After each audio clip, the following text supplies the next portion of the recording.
이 아침에 예배 자리에 나오신 모든 이들에게 하늘로부터 우리 주 예수 그리스도의 은혜와 평화가 가득 임하기를 축복합니다. 또 이렇게 오랜만에 성가대가 함께 서니 참 감사합니다. 코로나가 끝나는 시점에 목회자로서 제일 걱정이 뭐냐 하면 온라인으로 영상으로 예배 드리는 것이 너무 편해서 이제 안 나오면 어떡하냐 제일 걱정이었는데 우리 성가대 보니까 안 잊어버리고 다 나오셨네요. 고맙습니다. 근데 같이 찬양하니까 참 좋죠. 예, 저희들도 듣는 저희들도 참 좋고 하나님께서도 기뻐 받으실 만한 찬양이 된 줄 믿습니다. 계속해서 잘 이제 그동안 못했던 찬양 더 열심히 하나님께 영광 돌려드릴 수 있는 찬양대 되기를 축복합니다. 오늘 우리가 살아가는 이 세상이 대단히 빠르게 고령화되어 가고 있습니다. 그리고 인구도 줄고 있습니다. 통계청 발표를 4월 14일자 연합신문에서 인용을 했는데 보니까 금년에 우리나라 내국인 총수가 5,300만이라고 그럽니다.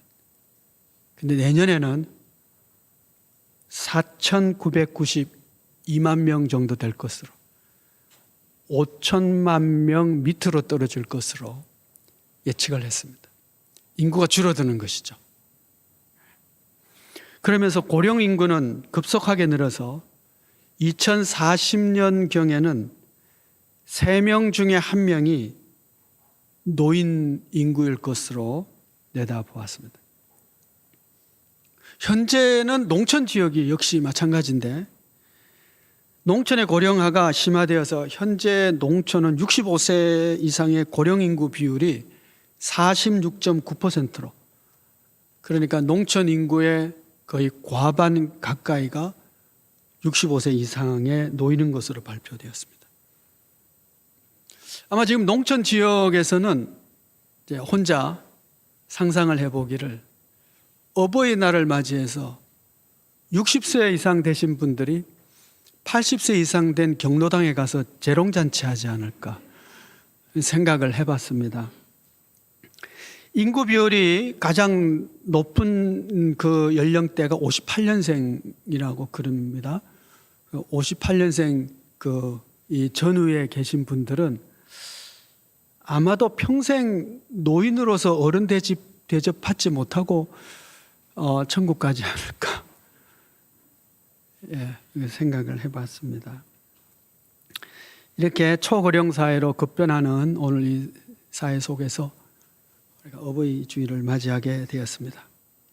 오늘 우리가 읽은 본문은 욥이라고 하는 하나님이 그 신앙과 경건함과 의로움에 있어서 자랑스러워 하셨던 그 욥이라는 분이 지금 고통과 고난 가운데 있을 때의 한 이야기 중에 한 부분입니다. 극심한 고난의 세월을 보내면서 마치 하나님이 낯을 가리시고 자신을 원수처럼 대하는 것처럼 여겨지는 이런 세월 가운데서 오늘 본문의 말씀을 통해서 사람이란 어떤 존재냐라고 하는 것을 욥이 말하고 있습니다. 첫 번째로 욥이 말하고 있는 사람이라고 하는 존재는 여인에게서 태어난 연약한 존재다라고 말하고 있습니다. 1절 2절 말씀을 보시면 여인에게서 태어난 사람은 생애가 짧고 걱정이 가득하며 그는 꽃과 같이 자라나서 시들며 그림자같이 지나가며 머물지 아니하거늘 그럽니다. 사람은 여인에게서 태어났다 그럽니다. 여인에게서 태어났다는 그 첫 번째 의미는 모든 사람은 그 스스로 작정하고 결심해서 스스로 존재하는 자가 아니라 부모로부터 생명을 물려받은 존재다라고 하는 것이죠. 자신의 의지로 이 세상에 태어난 사람 아무도 없습니다. 생명은 부모로부터 물려받은 것이죠. 그러니까 우리가 이 땅을 살아가면서 누리게 되는 생의 기쁨과 어떤 즐거움이 있다면 부모님으로부터 생명을 이어받았기 때문에 그것이 가능한 것입니다. 혹시 여러분 대한민국에 태어나서 참 다행이다, 내가 대한민국 국민이라서 참 감사하다, 이런 생각을 하신 적들이 있으신가요? 살다가 험악한 일들을 겪어서 이것이 나라가, 그러면서 그 경험으로 인해서 대한민국을 떠나서 이민 가는 사람들도 있긴 해요. 그 상처가 너무 커서. 그러나 우리 대부분은 이 땅을 살아가면서 내가 대한민국에 태어난 것이 너무 감사하다, 내가 북쪽에서 안 태어나서 감사하고, 이런 말 하면 또 어떤 일이 생길지 모르겠지만 중국에서 안 태어나서 참 감사하고, 아프리카가 아니라서 참 감사하고, 그런 마음이 들 때가 있죠. 우크라이나가 아니라서 참 다행이기도 하지 않습니까? 이런 마음이 들 때 우리에게는 나라에 대한 감사한 마음이 생겨져요. 내가 세금 내는 것이 전혀 아깝지 않구나 하는 생각도 들고요. 왜냐하면 내가 이 땅에 국민된 것이 감사하기 때문에. 근데 여러분, 그걸 조금 더 확대하면 해보죠. 우리 이 땅에 태어나서 내가 사람으로 태어났기에 내가 즐거워하고 기뻐하는 것들이 있죠. 음악을 즐거워할 수 있고, 아름다운 세상을 보면서 기뻐하고 감사할 수도 있고, 커피 한 잔을 마시면서도 세상에 이렇게 좋은 것을 즐길 수 있게 해주셔서 감사하고, 사랑하는 사람들과 함께 생활할 수 있어서 내가 인간 존재로 살아가는 것이 참 감사하고, 그럴 때가 있지 않습니까? 어머니 왜 나를 낳으셨나요? 옛날에 그런 노래도 하나 있었는데, 가끔씩 그럴 생각 들 때도 있지만 내가 사람이기 때문에, 내가 인생을 살아가기 때문에, 그래서 즐거워하고 기뻐할 수 있어서, 내가 작은 즐거움이라도 누릴 수 있어서 감사한 건 아닐까요? 혹시 여러분 수요 공부에 참여하셨으면 이 욥기가 지혜서에 속한다는 것을 우리가 나누었습니다. 지혜서 하면 보통 잠언 얘기하잖아요. 잠언의 그 지혜의 핵심은 인과율의 법칙입니다. 이렇게 살펴보니까 콩을 거두려면 콩을 심어야 되는구나, 복을 받으려면 선한 길을 가야 되는구나, 말을 잘해야, 말을 선하게 해야 내게 복이, 인생에 복이 되고 기쁨이 되구나, 이 세상 원리를 이렇게 보니까 인과율의 법칙에 따라서 이렇게 할 때 이런 법을, 이런 일들이 생기는구나 하는 지혜를 얻는 것이 잠언의 이야기입니다. 그래서 보편적인 지혜고 세상 모든 사람도 동의할 수 있는 지혜가 대부분이죠. 그런데 살다 보면 그 잠언의 지혜, 인과율의 법칙을 넘어서는 어떤 일들이 생겨져요. 그러니까 이게 참 헛되다는 거죠. 공부를 많이 하면 내가 지혜롭게 돼서 복이 될 줄 알았는데 괜히 머리만 아프고, 착하다고 장수하는 것이 아니라 단명하는 사람도 있고, 악한데 잘 되고 자녀도 잘 되는 일들도 생기더라는 거예요. 그러니까 잠언의 지혜가 적용되지 않는 인생의 일들이 가끔씩 생겨요. 그래서 헛되다고 얘기를. 그래서 내리는 결론이 뭐냐 하면, 오늘 기뻐할 일이 있으면 내일로 미루지 마라. 이게 전도서의 얘기입니다. 한 날의 즐거움을 그날 즐거워해라는 거죠. 왜냐하면 오늘 즐거워하고 내가 기쁨을 가져야 한 날의 어려움도 견딜 수 있고 내일의 일도 견딜 수가 있고, 내일 즐거움, 오늘의 즐거움을 내일 미뤄봤자 내일 무슨 일이 생길지 아무도 장담을 못하기 때문에 즐거워할 때는 즐거워하고 기뻐할 때 기뻐하고, 성경은 항상 기뻐하라 그러죠. 이게 전도서의 지혜입니다. 욥기는 뭘까요? 욥기는 질문이 그거예요. 의로운 사람이 왜 고난을 겪지? 라는 거예요. 잠언의 법에 의하면 의로운 사람은 복을 받아야 되잖아요. 그런데 의인이 고통을 겪는 일이 생기더라는 거죠. 이 뭐야? 왜 이렇지? 이제 그것이 욥기의 질문이고 지혜입니다. 자, 오늘 여러분과 나누고 싶었던 잠깐의 얘기는 전도서 얘기예요. 힘들고 어려운 인생길이지만 어떻게 해요? 우리가 즐거워할 거 즐거워할 수 있고 기뻐할 거 기뻐할 수 있었는데 그 즐거움과 기쁨을 누릴 때에 내가 인생을 살게 되어서 인간으로 태어나서 이 즐거움과 이 기쁨을 누릴 수 있게 되었다는 거죠. 감사해야지, 그죠?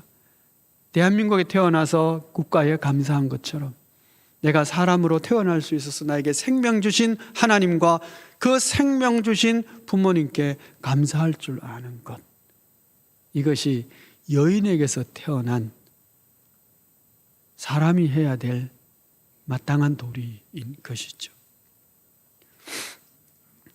여인에게서 태어났다. 첫 번째는 스스로 존재하는 것이 아니라 부모로부터 생명을 이어받은 존재이기에 그 생명의 날을 살아가는 동안 우리가 감사하자. 그런데 여인에게서 태어난 그 인간은 힘들고 고통스럽고 괴로운 일들이 참 많죠. 그래서 욥은 여인에게서 태어난 사람은 생애가 짧고 걱정이 가득하며 꽃과 같이 시들고 그림자같이 지나간다 그럽니다. 하루소리보다는 낫지만 그래도 우린 죽음을 향해서 달려가고 있는 짧은 인생을 살아가는 연약한 존재입니다. 자, 그런데 하나님께서 인간을 창조하셨고요. 인간 가운데 가장 완벽한 존재는 아담입니다. 하나님이 만드셨으니까. 그 하나님이 만드신 최초 인간이 아담도 하나님이 보실 때에 부족해서 배필을 만들어 주셨어요. 돕는 자가 필요했다는 것이죠. 하물며 우리는 얼마나 더 돕는 자들이 필요할까요? 홀로 존재할 수가 없고 인생은 반드시 누군가 도와주는 자, 돕는 자가 있어서 그 생애를 살아가야 되도록 하나님이 창조하셨는데, 여러분, 도움이라고 하는 것이 가장 연약하고 가장 어려울 때 도움이 가장 큰 도움 아니에요? 그렇죠? 예. 아니, 부도당해서 돈이 한 푼도 없고 쌀떡에 쌀 한 톨도 없을 때 누가 돈 10만 원이라도 도와주면 굉장히 크지, 그렇죠? 그런데 11절 한 1,000만 원 좀 내는 분이 누가 한 10만 원 주면 큰 도움 될까 안 될까요? 뭐 썩 그렇게 그래도 도움이 되긴 되겠지만 썩 큰 도움은 안 되겠죠. 가장 연약할 때 도움이 가장 큰 도움이죠. 여러분, 인생이 살아나서 이 땅에 태어나서 가장 연약할 때 가장 큰 도움을 주신 분이 부모님입니다. 왜냐하면 인간이 가장 연약할 때가 태어났을 때거든. 그때는 도와주지 않으면 존재할 수 없는, 그리고 그렇게 자라면서 부모님으로부터 잘 양육받지 않으면 영혼과 육신의 상처가 생겨서 온전한 성인으로 살기가 참 힘들어져요. 그러니까 가장 연약할 때 도움을 주신 분이 우리 부모님들이에요. 그러니까 감사해야죠. 내 힘으로 잘 살아갈 수 있는데 부모님이 큰 유산을 베풀어 주셔서 감사하다 보다 내가 태어나서 그때 도와주지 않았으면, 보호해주지 않았으면 내가 살아남지 못했을 수 있었는데 그때 도와준 부모님의 은혜가 큰 재산 상속해 주는 것보다 훨씬 큰 도움 아닌가요? 가장 도움이 필요할 때, 가장 사랑이 필요할 때 우리를 지켜주시고 양육해 주시고 키워주시고 사랑해 주시고 하신 분이 부모님들이죠. 그러니 우리가 마땅히 더욱 감사할 필요가 아니요, 감사하는 자가 되어야 합니다. 목사가요, 설교가 늘 부담스러워요. 늘 부담스러운데, 근데 어버이줄 설교는 진짜 부담스러워요. 왜냐하면 제가 별로 좋은 아들이 아니라서, 이게 설교를 준비할 때마다 어버이주일 되면 참 힘들어요. 혹시 여러분 오늘 설교가 힘드시면 우리 같이 결심을 하면 참 좋겠어요. 좀 더 감사하고, 좀 더 사랑하고, 좀 더 자주 전화하고, 좀 더 자주 찾아뵙고, 감사한 마음을 감사로 표할 수 있었으면 참 좋겠습니다. 인간은 어떤 존재라고요? 여인에게서 태어나 생명을 부모로부터 이어받은 존재요. 연약한 존재라서 도움 없이 살 수 없는데, 가장 연약할 때 내 생명을 지켜주시고 보호해주시고 양육해주신 부모님, 그 도움 없이 우리가 오늘에 있을 수가 없었을 것이다 라고 하는 것입니다. 여인에게서 태어난 연약한 존재일 뿐만 아니라 욥은, 우리 인간은 품꾼의 삶을 살아가는 존재다, 그렇게 말합니다. 6절 말씀을 보시면, 그에게서 눈을 돌이켜 그가 품꾼같이 그의 날을 마칠 때까지 그를 홀로 있게 하옵소서. 품꾼의 삶을 살아가고 있는데 하나님이 다 눈여겨보시고 있다는 거예요. 그러니까 눈을 좀 돌리셔서 품꾼의 삶을 그냥 살 수 있게 해주세요, 그런 뜻인데, 인생은 품꾼의 삶을 산다는 겁니다. 품꾼은 어떤 사람이에요? 날마다 노동으로 살아가는 사람입니다. 날마다 노동으로 살아가는 이 품꾼이 가장 원하는 시간, 가장 고대하고 기다리는 때가 언제일까요? 하루의 일과가 끝나고 품삯받는 시간이죠. 빨리 노동의 날이 끝나기를, 시간이 끝나기를 막 기다리다가 드디어 이제 마감, 그러면 이제 품삯받는. 그러면 그 다음에 할 일이 뭐예요? 이제 집에 가서 쉬는 거죠. 그리고 그 다음에 뭐예요? 그 다음에 또 일터에 나가야죠. 그렇지 않나요, 여러분?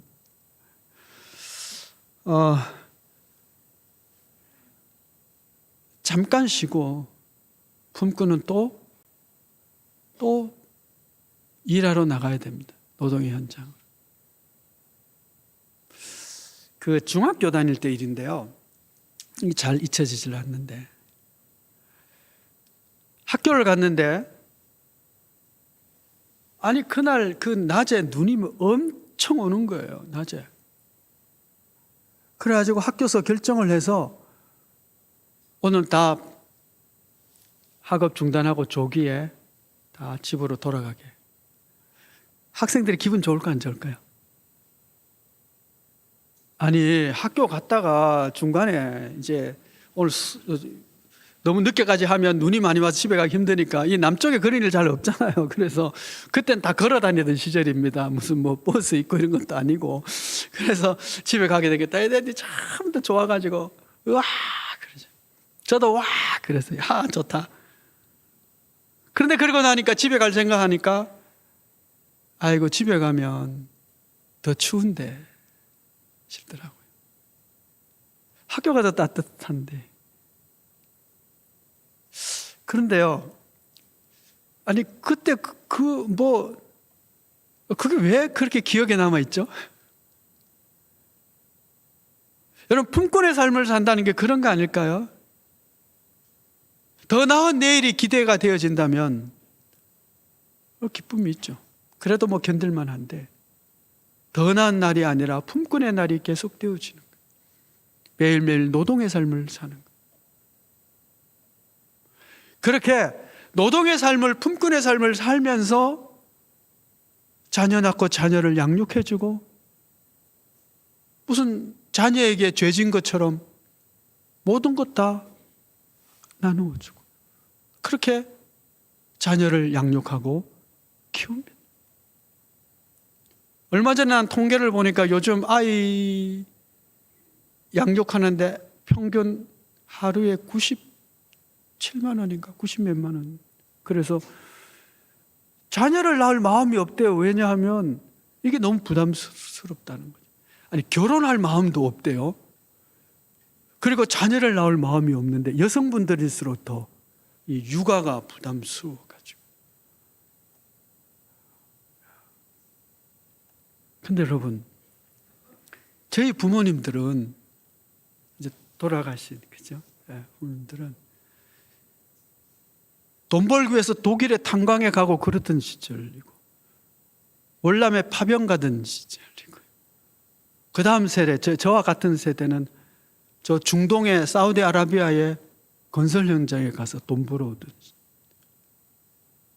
그래서 지금 세대와 완전히 다른데, 저희 세대는 후진국에서 태어나서 자랐고 요즘 아이들은 선진국에서 태어나서 자라서 이게 완전히 사고가 다르다고 그래요. 그렇게 품꾼의 삶을 살면서 힘들고 어려운 날들을 살면서 우리를 낳으시고 키워주셨어요. 그냥 자녀 없이 살기도 빡빡한 삶인데 자녀를 위해서 모든 걸 희생하며 살 품꾼의 삶을 살. 그러니 우리가 그 사랑에 감격, 감사하고 또 감사해야 되지 않겠습니까? 품꾼 하면 생각나는 말씀이 있죠. 예수님의 탕자의 비유. 탕자가 도저히 못 살겠다 해서 아버지 집에 가야지 하고 와서 아버지에게 뭐라고 말해요? 나를 품꾼의 하나로 써주십시오. 그런데 아버지가 품꾼이 아니라 아들의 지위를 회복시켜줘요. 여러분, 품꾼의 삶을 살아가다가, 그것도 짧은 생애를 살다가 끝내달 우리의 인생이 하나님을 만남으로 말미암아 품꾼의 삶이 아니라 아들의 삶을 살게 해주셨어요. 하나님의 상속자로 우리를 살게 해주셨고, 이 땅보다 더 나은 세상을 만들어 주셔서 더 나은 세상을 사모하며 저 천국에 있는 하나님의 나라를 사모하며 살아갈 수 있게 해주셨어요. 그래 여러분, 우리가 얼마나 복되고 아름다운 삶을 살아가고 있습니까? 3절 말씀을 보시면 욥이 이렇게 얘기합니다. 처음에는 여인에게서 태어난 인생, 두 번째는 품꾼의 삶을 사는 인생, 세 번째는 주께서 눈여겨보는 인생이라고 말해요. 3절 말씀, 이와 같은 자를 주께서 눈여겨보시나이까? 나를 주 앞으로 이끌어서 재판하시나이까? 욥은 이렇게 고백하고 있습니다. 하나님이 품꾼 같은 내 이런 험악한 나를 눈여겨보신다는 거예요. 뭐 하려고요? 재판하려고. 여러분, 길을 가는데 저기 교통순경이 있는 거예요. 그러면 둘 중에 하나의 생각이 돼요. 하나는 교통순경이 나와서 이 혼잡한 도로를 잘 정리하고 그렇게 교통 원활하게 하기 위해서 나와 있구나, 이렇게 생각할 수 있고요. 또 하나는 뭐냐면 저기 서서 교통 위반한 자 잡아서 범칙금 내게 하려고 저기 있구나, 이렇게 생각을. 보통 어떤 생각이 들어요? 교통순경이 저기 있으면 다 착한 분들이시구나. 보통은요, 교통경찰이 서 있으면 내 속도부터 봐야죠. 그리고 저게 교통 위반자 잡으려고 서 있거나 이렇게 생각한단 말이에요. 여러분, 세상에 두 종류의 인간이 있어요. 하나님이 눈여겨보시는데 죄를 쫙 찾아가지고 벌 주시려고, 재판하려고 하나님이 나를 지금 보고 있어요. 하나님이 인생 보고 있습니다. 어떤 죄도 숨김없이 남김없이 하나님이 다 파악할 것이고 그 죄의 벌을 반드시 지불하도록 지옥 형벌을 내리실 거예요.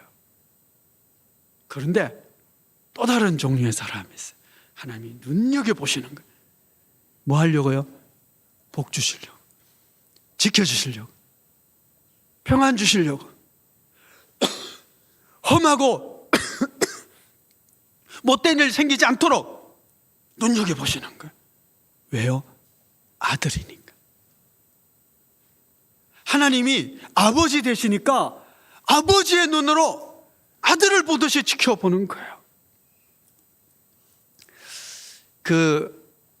예배에 있어서 축도가 두 종류 축도가 있습니다. 하나는 아론의 축복 기도가 있고요, 하나는 바울의 축복 기도가 있죠. 근데 보통 우리는 바울의 기도만 축도로 사용을 합니다. 아론의, 구약에 있는 아론의 축도도 원래 예배학적으로 사용하게 되어 있어요. 근데 여러분 잘 아세요. 잘 안 이런 축도를 보통 예배 시간에 잘 안 해서 그렇죠. 민수기 6장 24절에서 26절인데 여호와는 아론에게 이렇게 복을 빌으라 그랬어요. 너희가 이렇게 복을 하면 내가 이스라엘에게 복을 주겠다고 하나님 약속하셨거든요. 여호와는 내게 복을 주시고 너를 지키시기를 원하며 여호와는 그의 얼굴을 내게 비추사 은혜 베푸시기를 원하며 여호와는 그 얼굴을 내게로 향하여 대사 평강 주시기를 원하노라 할지니라 하라. 그럼 내용의 핵심이 뭐예요? 하나님이 너를 지키고 하나님이 너를 자세히 살피고 눈여겨봐서 은혜 베푸시고 평강 주기를 원한다 그래요. 어떻게? 그 얼굴을 향하여 드사 그 얼굴 빛을 비추사.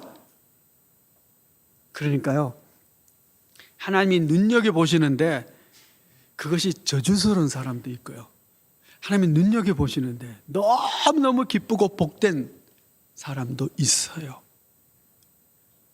혹시 살다가 거짓말 할 때는 하나님이 안 봤으면 좋겠다 싶을 때가 있으시죠? 예. 아니, 교통위반 걸렸는데 자기도 알고 교통경찰도 아는데 당신 지금 속도 위반이면 아닌데요. 그럴 때 하나님이 안 봤으면 좋겠다. 그렇죠? 예. 하나님은 그런데요, 우리의 죄를 고발하고 찾기 위해서 쳐다보시는 것이 아니고 어떻게 해요? 은혜 베푸시고 지키시고 평강 주시기 위해서 우리를 눈여겨보고 계신다 믿습니다. 우리 아버지 하나님이시니까. 하나님의 아버지 된 것이 너무 감사하고 너무 또 감사한 것이죠.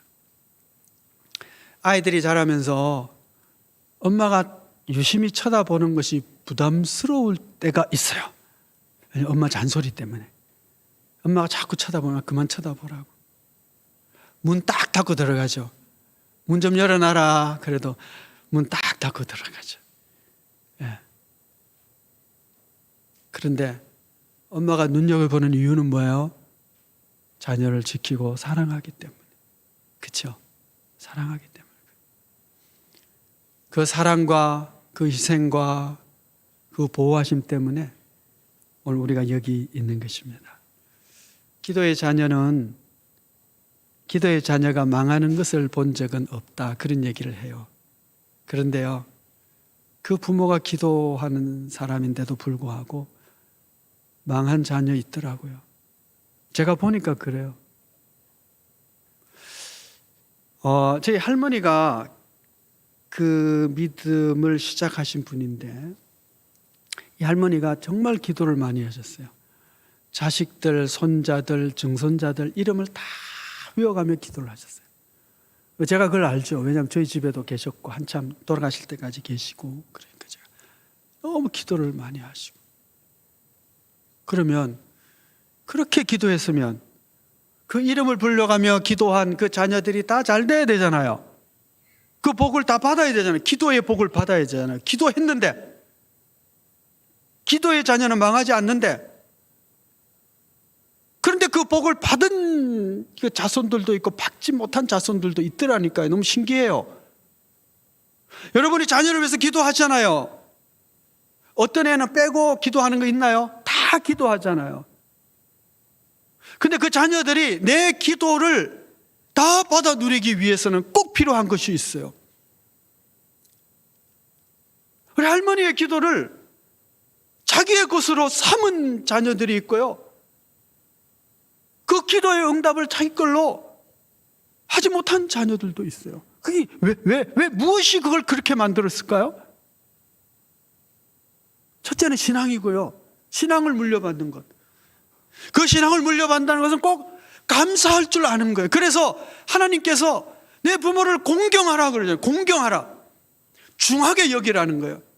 그 기도를 중하게 여기고 그 사랑을 귀중하게 여기고 그 가르침을 귀하게 여기는 자가 어떻게 해요? 그 복을 받는 거예요. 그 기도의 복도 내 것으로 삼을 수 있어요. 그런데 그 조상의 부모님의 기도를 감사하지 않고, 그러니까 공경하지 않는 거죠. 감사하지 않고 그 신앙을 물려받지도 않고, 그러니 그 기도의 복을 못 받는 거예요. 성도 여러분, 믿음의 부모를 모시고 계셨다면 분명히 그 부모님들은 여러분을 위해서 엄청 기도하셨을 거예요. 다른 거는 빼먹어도 자녀를 위한 기도는 꼭 해요. 부모님들이. 그 기도가 그냥 사라지는, 공중에 사라지는 기도가 아니라 나에게 복이 되는 기도가 되기 위하여 그 부모를 공경할 줄 알고 감사할 줄 아는 자가 되시기를 축복합니다. 그래야 그 기도가 나의 복으로 임하는 거예요.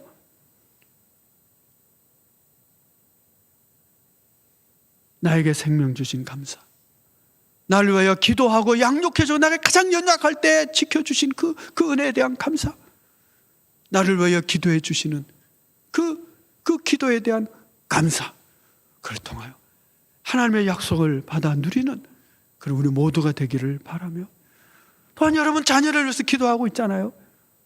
그 자녀들이 나의 기도에 응답을 받기 위해서는 그들이 부모를 공경할 줄 알고 신앙생활을 하는 자가 되어야 된다는 사실을 기억하고 신앙을 잘 물려줄 수 있는 그런 신앙의 가문들을 만들어 가시는 그런 가정들 되시기를 축복합니다. 기도하겠습니다. 은혜로우신 아버지 하나님, 어버이 주를 맞이하며 부모님의 사랑과 기도와 헌신을 알게 하여 주시고 깨닫게 하여 주시고, 그래야 다시 부모 공경의 길을 걷게 하여 주셔서 감사합니다. 하나님 아버지께 감사하듯 또한 부모님에게도 감사하고 그 기도를 기억하며 이 믿음의 길을 걸어가므로 기도의 응답을 받는, 그리고 믿음이 믿음을 낳고 믿음의 대가 이어지는 복된 가정 가문들 다 되게 하여 주옵소서. 예수 그리스도의 이름으로 기도하옵나이다. 아멘.